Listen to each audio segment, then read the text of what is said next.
जी जनाब, प्रोबेबिलिटी के सेक्शन के क्वेश्चंस करते हैं जी। पहला सवाल है, 2 matches of football are being played. तो 2 मैच हो रहे हैं जी, one after another. There are 2 matches between the teams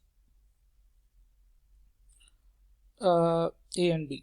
okay, following is the probability of goal in one match. एक मैच में टोटल कितने गोल होते हैं उसकी प्रोबेबिलिटी उन्होंने बताई है कि 0 गोल होने की प्रोबेबिलिटी 0.05 है, यानी कि 5% है। एक गोल होने की प्रोबेबिलिटी 20% है। 2 गोल होने की प्रोबेबिलिटी 0.15 यानी कि 15% है।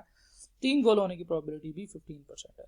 So on and so fourth. तो डिफरेंट गोल्स होने की प्रोबेबिलिटी उन्होंने बताई हुई है। अगर आप इस सारी प्रोबेबिलिटीज को जमा करें तो आपके पास जो आंसर आएगा that will be equal to 1। ये टोटल जो है ये 1 के इक्वल हो जाएगा, ठीक है। और इसका मतलब ये है कि 6 गोल नहीं हो सकते, पता नहीं क्यों नहीं हो सकते, लेकिन डाटा इस तरह से दिया हुआ है क्योंकि जो ये जो 5-6 आउटकम्स हैं इन सब की प्रोबेबिलिटी है जी 1। तो हम कह सकते हैं कि ये जो है ये सारे के सारे इवेंट्स जो हैं इन सब को मिला के इनकी प्रोबेबिलिटी 1 के इक्वल हो जाती है, ठीक है जी। तो find the probability that there would be total 5 goals in 2 matches. तो पहली चीज़ तो ये समझना ज़रूरी है कि ये 2 एक्सपेरिमेंट्स हैं, 2 सक्सेसिव एक्सपेरिमेंट्स हैं। पहले एक मैच होगा, फिर दूसरा मैच होगा। दूसरी बात यह है कि पहले मैच और दूसरे मैच के रिजल्ट्स का आपस में कोई ताल्लुक नहीं है, क्योंकि ये डिपेंडेंट नहीं है। एक मैच में जितने गोल हो सकते हैं ये दूसरे मैच के में होने वाले गोल्स को इम्पैक्ट नहीं करता। तो इसका मतलब ये है कि there are two successive events. पहला होगा जी मैच 1, कि पहले मैच 1 होता है, फिर मैच 2 होता है। अब डिफरेंट टाइप के सक्सेस सिनेरियोज हो सकते हैं। सक्सेस सिनेरियो से मुराद क्या है कि हमारा जो रिक्वायर्ड आउटकम है कि दोनों मैचेस में 5 गोल हो जाएं, वो किस किस तरह से पॉसिबल है।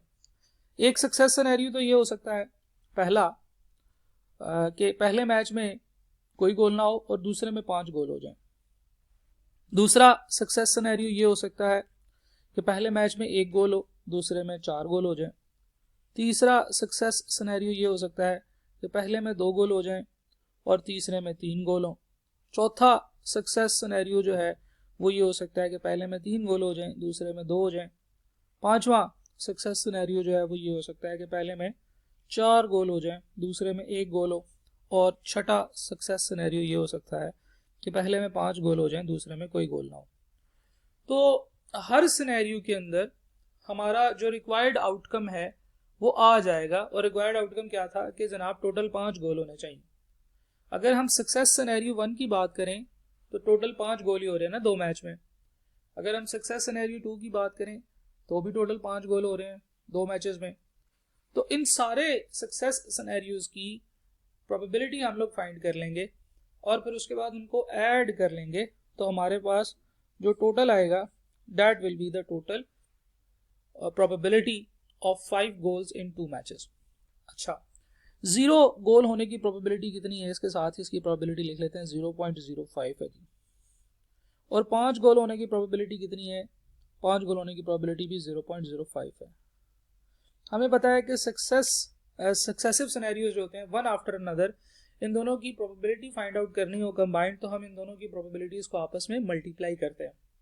0.05 multiply by 0.05 that will be equal to 0.0025। एक गोल होने की प्रोबेबिलिटी जो है डेट इज 0.2 और 4 गोल होने की प्रोबेबिलिटी है जी 0.3। इन दोनों को आपस में मल्टीप्लाई करेंगे तो हमारे पास आंसर आएगा जी 0.06। फिर अगेन 2 गोल होने की प्रोबेबिलिटी है 0.15 और इसको हम मल्टीप्लाई करते हैं 3 गोल होने की प्रोबेबिलिटी के साथ जो कि है जी 0.15।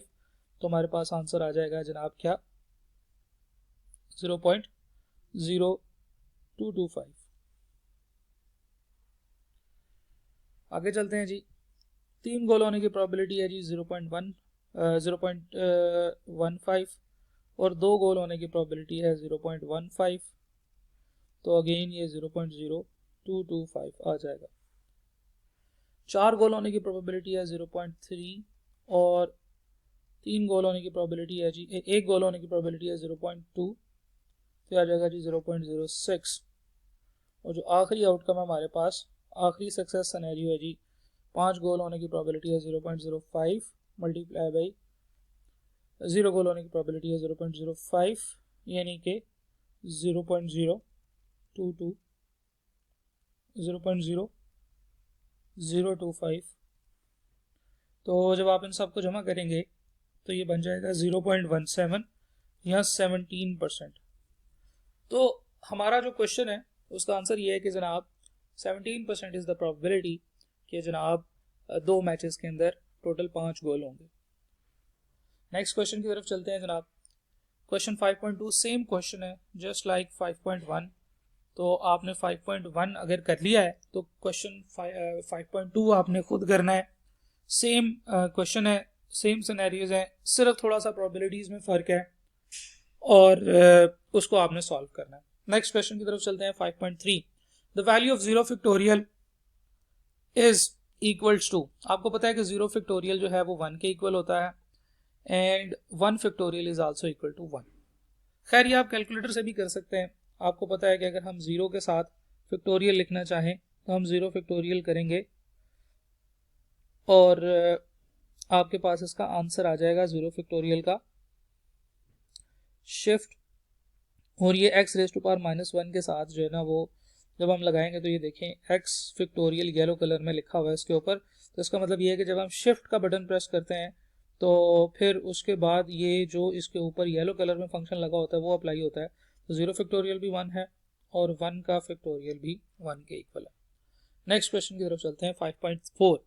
If two dices are rolled, what is the probability that either the sum of the two will be 7 or at least one of the dices will show the number 5?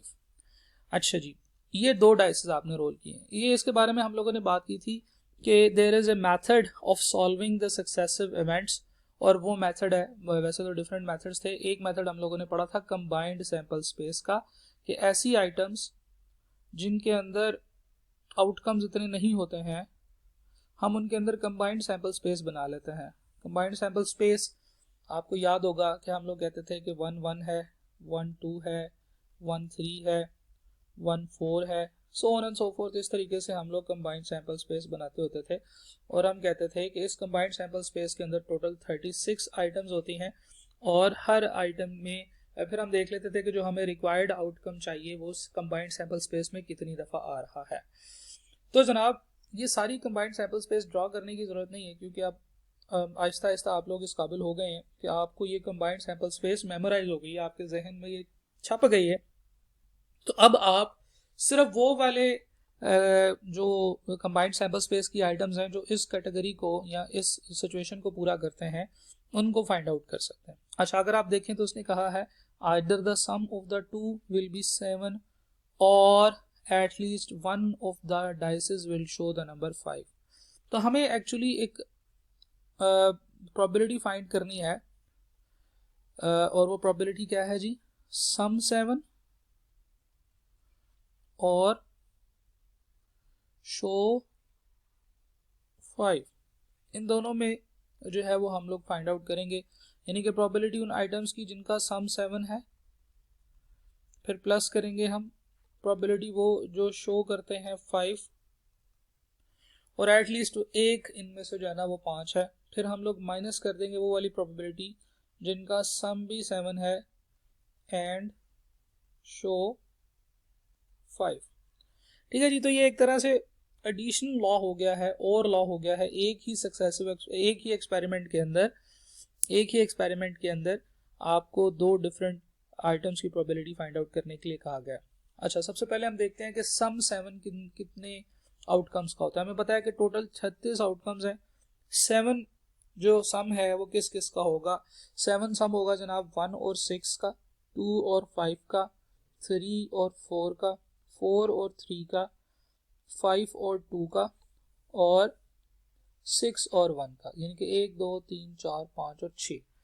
तो ये 6/36 प्रोबेबिलिटी है ऐसे outcome की कि जिसमें सम 7 के equal है। फिर उसने कहा जी कि वो जो 5 दिखा जिनमें 5 हो, यानी कि हम लोग कहेंगे कि एक तो वो वाला 5 की सीरीज है, 5 1 5 2 5 3 5 4 5 5 5 6, और उसके अलावा वो वाले सारे जिसमें 5 सेकंड नंबर पे आ रहा है, 1 5 2 5 3 5 4 5 5 5 और 6 5, ये वो सारे 1 2 3 4 5 6 मल्टीप्लाई बाय 2 12 आउटकम्स हैं जिनमें किसी ना किसी एक जगह पे 5 नजर आ रहा है।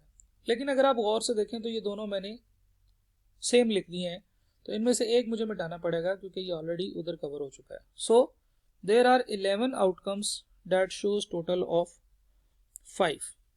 इसमें से अब मैंने माइनस करनी है वो तमाम आइटम्स जिनमें 5 आता है और जिनका टोटल 7 के इक्वल है। तो वो ये है और ये है, इन दोनों का टोटल भी 7 के इक्वल है और इन दोनों में 5 भी आ रहा है, यानी कि ये दो ऐसे आउटकम्स हैं जो कि दोनों कंडीशंस को फुलफिल करते हैं। तो वो 2 दफ़ा काउंट हो गए हैं। देखें यहाँ पे भी काउंट हो गए और यहाँ पे भी काउंट हो गए, ये और ये। तो ये 2 दफ़ा काउंट नहीं होने चाहिए, ये 1 दफ़ा काउंट होने चाहिए थे। तो जो 2 दफ़ा चीज़ काउंट हुई है उसको 1 टाइम माइनस कर देंगे तो हमारे पास आंसर आ जाएगा। तो this was equation of and law. तो हम लोगों ने कहा कि 6 जमा 11 17 हो गया, इसमें से 2 माइनस किए तो 15, 15 बटा 36, 15/36 इज द आंसर। तो ये कंबाइंड सैंपल स्पेस की तरह से क्वेश्चन को सॉल्व किया जा सकता था। नेक्स्ट क्वेश्चन देखते हैं जी। The table below describes the smoking habit of group of asthma sufferers. जिन लोगों को दमे की बीमारी है उनकी स्मोकिंग हैबिट्स के ऊपर बात की गई है। एक तरफ जेंडर है जी, मैन और वुमेन, दूसरी तरफ है कि वो स्मोकर हैं, लाइट स्मोकर हैं या हैवी स्मोकर हैं। तो अगर आप गौर से देखें तो हमारे पास टोटल 868 लोगों की सैंपल स्पेस है, जिनमें जो लोग हैं वो आपके पास मौजूद हैं कि वुमेन हैवी स्मोकर कितनी है 40, मैन लाइट स्मोकर कितने हैं 42। तो ये टेबल को पढ़ने की जरूरत है और ये इजी है टेबल कि नॉन स्मोकर टोटल कितने लोग हैं 705। अगर मैं ये कहूं कि नॉन स्मोकर टोटल में से मैन कितने हैं तो हम कहेंगे 353। तो ये टेबल बहुत ही इजी है जिसमें उसने हर तरह से हमें बताया है कि इंफॉर्मेशन जो है वो किस तरीके से उसको निकाला जा सकता है। अक्सर सवालों में ये टेबल आपको प्रॉपर नहीं दिया गया होता तो उन क्वेश्चंस में डिफिकल्टी होती है क्योंकि ये टेबल बनाना थोड़ा सा डिफिकल्ट हो सकता है। लेकिन अगर क्वेश्चन टेबल दे दिया गया है तो फिर तो आपके लिए बहुत आसानी है। If a person is randomly selected from the group, the probability that the selected person is either a woman or a light smoker male। ठीक है जी, तो हम लोग कहेंगे probability of woman और probability of light smoker male, ये हम लोगों ने फाइंड आउट करनी है। तो probability of woman plus probability of light smoker male minus probability of women and light smoker male. तो क्या कोई ऐसी कोई जिन्स भी आ सकती है जो वुमेन भी है और मेल भी है? नहीं हो सकती ना, तो ये तो 0 हो जाएगा। इसका मतलब ये है कि probability of women and light smoker male ये म्यूचुअली एक्सक्लूसिव इवेंट्स हैं और इनकी कंबाइंड प्रोबेबिलिटी 0 होगी।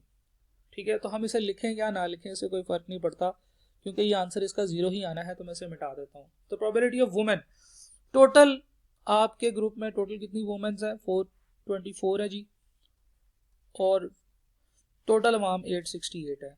तो एक वुमेन को सेलेक्ट करने की प्रोबेबिलिटी है 424 divided by 868 plus probability of light smoker male. Light smoker male, light smoker male आपके पास कितने हैं 42 है जी। तो 42 डिवाइडेड बाय 868 ये हमारी जो है वो कैलकुलेशन हो जाएगी। तो अगर हम इसे करना चाहें 424 divided by 868 plus 42 divided by 868, तो हमारे पास आंसर आएगा जी फ्रैक्शंस में 53.69% और इस केस में option B is your answer कि अगर हम लोग सेलेक्ट कर रहे हैं एक पर्सन तो क्या चांसेस हैं कि वो बंदा जो सेलेक्ट हो जाए वो या तो एक फीमेल हो या एक light smoker male. Next question की तरफ चलते हैं। Probability of word binomial when vowels come together. अच्छा, ये काफ़ी मज़े का सवाल है। इसमें आपने देखना है कि वावल्स कितने हैं और वावल्स को आपस में इकट्ठे रख के एक अल्फ़ाबेट के तौर पर ट्रीट करना है और फिर उसके बाद उसके डिफरेंट कॉम्बिनेशंस जो है ना वो फाइंड आउट करने हैं। ठीक है जी। तो अगर आप देखें कि वर्ड है जी बाइनोमियल,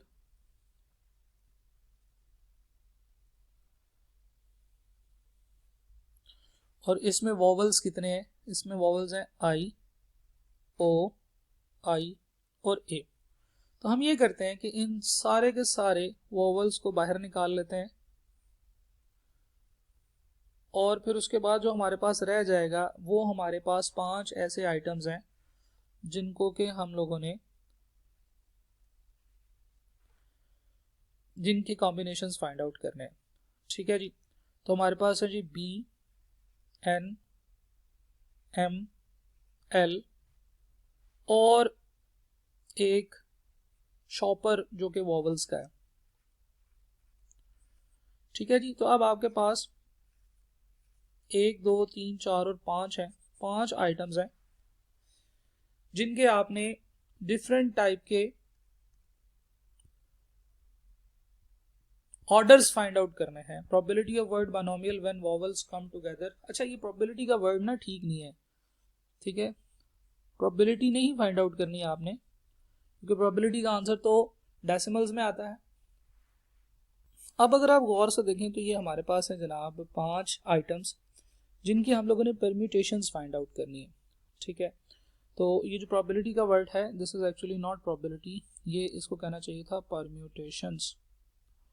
परम्यूटेशंस, ठीक है जी, of the word binomial when the vowel comes together. ठीक है कि बाइनोमियल का वर्ड जो है इसकी कितनी डिफरेंट टाइप की परम्यूटेशंस आप बना सकते हैं अगर सारे वॉवल्स इकट्ठे आए तो। अच्छा, ये जो वॉवल्स हैं इन इटसेल्फ वॉवल्स के अंदर जो ऑर्डर है वो डिफरेंट हो सकता है। सही है।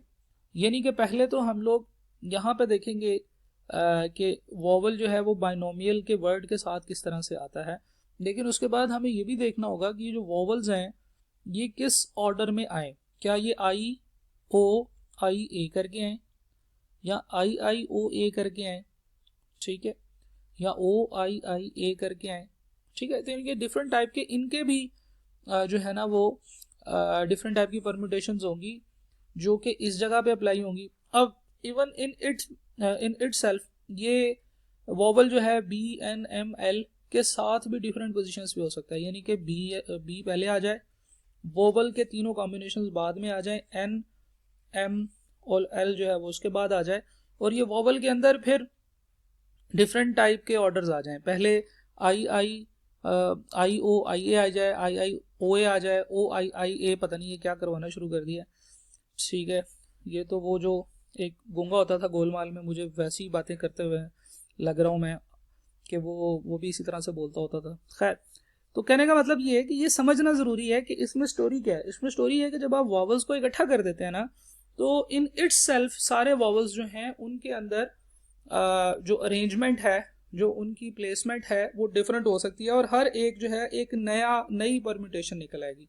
तो सबसे पहले तो हम ये देखेंगे कि इन 5 आइटम्स की टोटल कितनी परम्यूटेशंस बन सकती हैं, और फिर हर आइटम के हर परम्यूटेशन के अंदर ये जो वॉवल जहां पे भी पड़ा होगा इसकी अपनी परम्यूटेशंस होंगी, और उन परम्यूटेशंस को फिर हमें बाद में मल्टीप्लाई करना पड़ेगा। तो आई होप कि आपको समझ आई होगी। तो सबसे पहले इन 5 आइटम्स की परम्यूटेशन फाइंड आउट करेंगे 5p5 करके। तो अगर आप इसको कैलकुलेटर पे करें तो हम कहेंगे 5p5 that is equal to 120। So there are 120 different permutations जिनमें के वॉवल जो है वो इकट्ठे रहेंगे।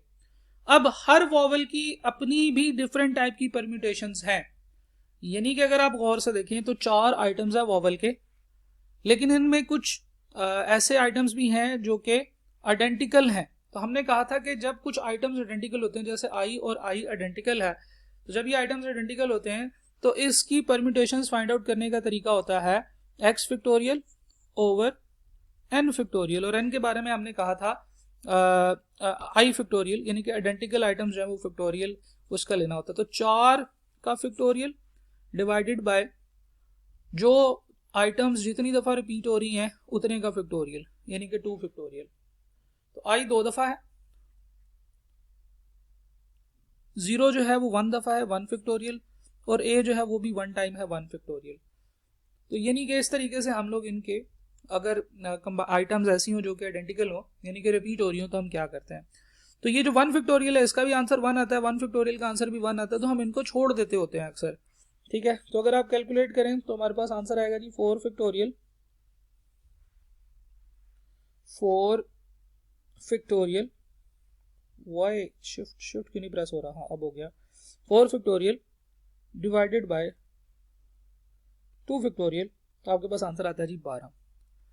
अब जरा समझिएगा इस बात को कि वॉवल जिस भी कॉम्बिनेशन में आएंगे उस कॉम्बिनेशन के मजीद 12 और कॉम्बिनेशंस बन जाएंगे क्योंकि वॉवल की अपनी तरतीब आगे पीछे हो जाएगी।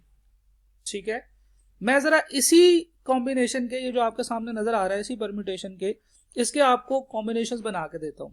ठीक है, यानी कि वैसे तो दिखने में तो 120 में से ये एक आउटकम है ना, वॉवल आ जाए फिर बी फिर एन फिर एम फिर एल आ जाए, लेकिन वॉवल इन इटसेल्फ क्योंकि 4 आइटम्स हैं और उनकी भी आपस में तरतीब चेंज हो रही है, तो फिर हम ये कहेंगे कि एक ये हो सकता है, वैसे तो वॉवल है, बी है, एन है, एम है और एल है।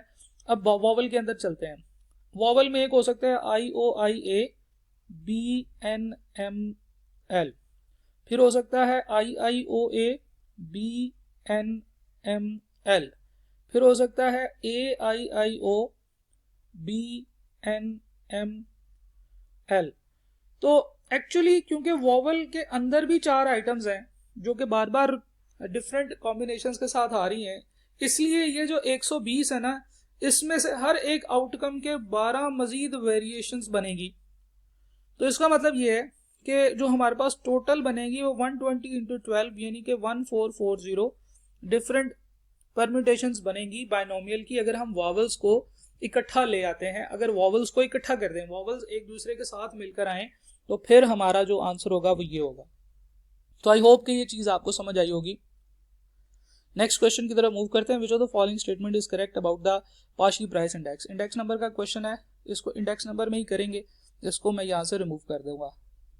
5.8 the event A and B are mutually exclusive. Mutually exclusive का मतलब है there is nothing in common. ठीक है जी, प्रोबेबिलिटी ऑफ ए है जी 0.4, प्रोबेबिलिटी बी है जी 0.3। तो प्रोबेबिलिटी ऑफ ए और बी जो है डेफिनेटली फिर जब हम लोग और करते हैं तो ये एडिशनल लॉ होता है, तो प्रोबेबिलिटी ऑफ ए और B is equal to simple probability of A plus probability of B minus probability of A and B both. ये हम लोग पढ़ते होते हैं, और क्योंकि ये म्यूचुअली एक्सक्लूसिव हैं तो ए एंड बी की प्रोबेबिलिटी तो 0 हो जाएगी, यानी कि इनकी जो प्रोबेबिलिटी है 0.4 प्लस 0.3 यानी कि 0.7 is the answer. Next question, the table below describes the smoking habit. ठीक है जी, ये स्मोकिंग हैबिट वाला क्वेश्चन आ गया। इससे पहले हम लोगों ने शायद ये पढ़ा था 5.5 पे, और इसका मैं देख लेता हूँ। If a person is randomly selected from the group the probability that the selected person is either women और ए लाइट स्मोकर मेल। ये तो रिपीट ही हो गया है, बिल्कुल सेम क्वेश्चन है 5.5 की तरह का। तो मैं इसके ऊपर 5.5 लिख के आगे चलता हूँ, आप इसको 5.5 पे जाके देख लीजिएगा। 5.10 in a certain town 70% of the household owns a UPS, 30% owns a generator and 20% owns both UPS and generator। ठीक हो गया जी। The probability of household that own neither a UPS nor a generator is। देखिए, हम लोगों ने कहा है कि टोटल एक हाउसहोल्ड पॉपुलेशन है। हाउसहोल्ड से मुराद ये है कि घरेलू जो सारिफीन है, इनमें से 30% लोगों के पास जनरेटर है, 20% लोगों के पास दोनों चीज़ें हैं, 70% लोगों के पास यूपीएस है। तो आप ये बताएं कि कितने लोगों के पास कुछ भी नहीं है। अगर हम गौर से देखें तो प्रोबेबिलिटी की टर्म्स में अगर हम बात करें, प्रोबेबिलिटी ऑफ नथिंग,